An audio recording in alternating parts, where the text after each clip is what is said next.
Alright guys, welcome back for a brand new video. Today we're finally going to start the wide body again. So it's going to be part 2.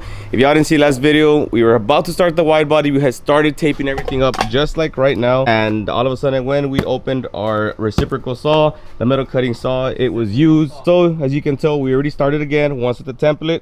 Already traced, so we're going to go ahead and start cutting. The wide body flares are here. Now, do you want to do the honors and cut it for me? That way we can check. No, you're leaving? Okay.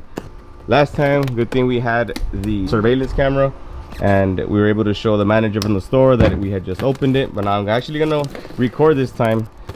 Hopefully we don't get a used item this time around. Did you buy it? Oh, it's electric. Yeah, no, this one's electric. That one was cordless. Okay, now it's new. It's used. Not new. This one's new. You can easily tell. Last time we opened it up, it was nasty, dirty. Like chunks of the saw were missing, rusted. So this time brand spanking new. So we should be able to finally start the wide body. I don't know how far we're gonna get to today, but at least gonna want to knock down at least 2 of the flares. I don't want to leave with one side cut up, right? So finally gonna start. We are right now doing some pilot holes that we can drill real quick. Oh, he's already starting. This guy ain't even waiting for me. And then we're gonna go ahead and just start sawing away to the freaking scariest part, man. I mean, he already piloted some holes in there. So the next thing is literally we're gonna follow this outline right here, and the reason why we're doing this is so we won't have any rubbing issues. This won't get in the way whenever we have the flares. The flares already been test fitted.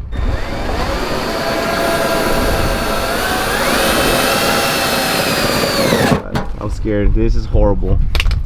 This is horrible. Careful, dude, we could have just started from like here. You said you wanted to start there. Oh man, we could have started in here. I'm scared. I'm scared. I can't. There's no going back anymore, man. So screw it. Just go.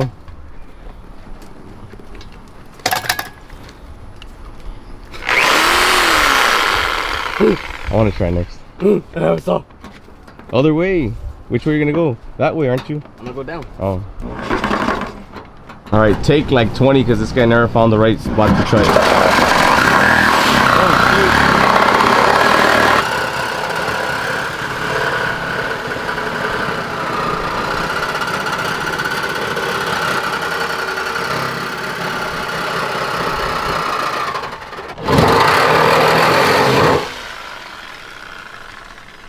Yes, before anybody points it out, we know we could have removed the wheel.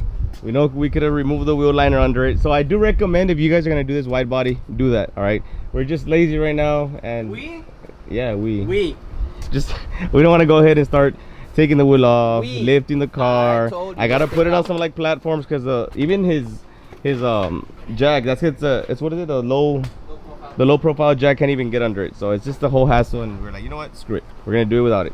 So I do recommend you guys though, go through those steps, remove your wheel, etc. It's gonna give you guys better clearance. So whenever you do all the cutting, for us, we're just lazy. This is not the way to do it, but we went ahead and did it anyways. But it's up to you guys. That's at your own risk.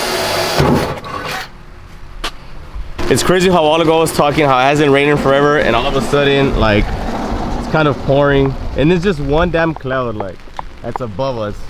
But like he came clutch to it because I don't know, it wasn't even predicted to rain. We had no idea it was gonna rain. He just said let's get a tent out because of the sun, and actually ended up helping us out because if we didn't have this tent with this rain, there was no way we were gonna be able to do this. So big thumbs up, man, to Frank. He came clutch today. Holes already drilled in there.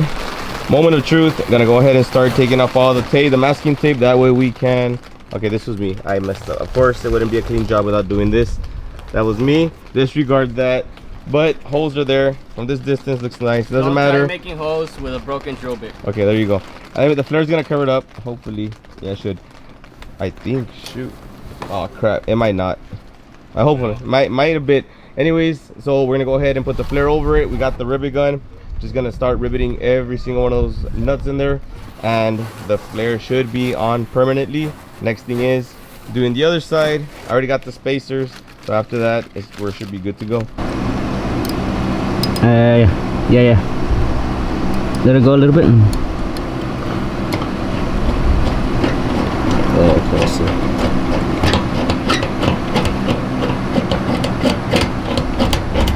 see. So how was your first experience with the reeve nut? It's not the first. We did last time with the wicker bill.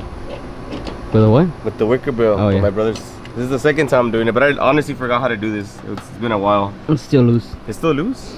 So put it back in. So she said. Not to you. They never said it to me. So So put it back in. Make sure it's straight. Don't cross thread it.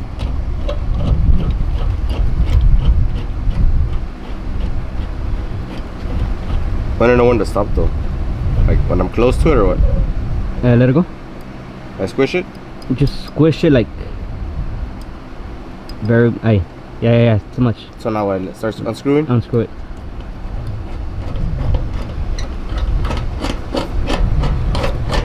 And then just check it again. There. How is it? Good. Tight. Like me. The wide body flare is mounted. Check it out. Pretty decent fitment, except for right here. But we do have some rubber gasket that's gonna go along these ridges right here, so it should help out with that gap right there. But other than that, I mean, the fitment is pretty good. And the friend already got started on the other side. He said, screw it, I'm a pro. I don't need to tape up anything anymore. I'll just straight drill into it, and that's exactly what he's been doing. What took us maybe about an hour, he just went ahead raw and did it. So he already went ahead and drilled. He has these, what are these called? Riv barrels. Riv barrels already in there. Barrelettes. So after that, we just get the flare and put it on. Obviously, we haven't cut, but we already know where to cut. Pretty much, we are following this line right there.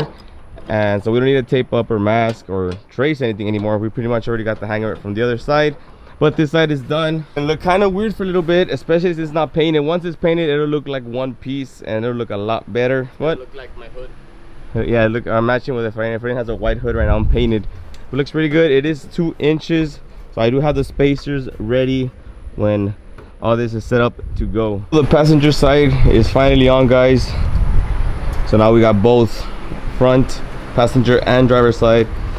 Looks pretty decent. Honestly, it looks kind of odd just because it is obviously a white fender. It's not paint match, so it does not look like it's even supposed to be. It looks kind of awkward. It was a, I don't know, 8 out of 10 in the difficulty scale. It's not that hard. It's kind of time consuming. You're trying to make sure that everything is done right, all the fitment is correct. But that's gonna be it for today, guys. For at least for part 1, we're gonna have a part 2, which is gonna be the rear. And then part 3 is probably going to be getting it painted and finally getting them installed, getting those wheel spacers and everything dialed in. And that's about it. So it might be a 2 to 3 part little series that we have here. But thanks, guys, for watching. I'll catch you guys in the next one. God bless.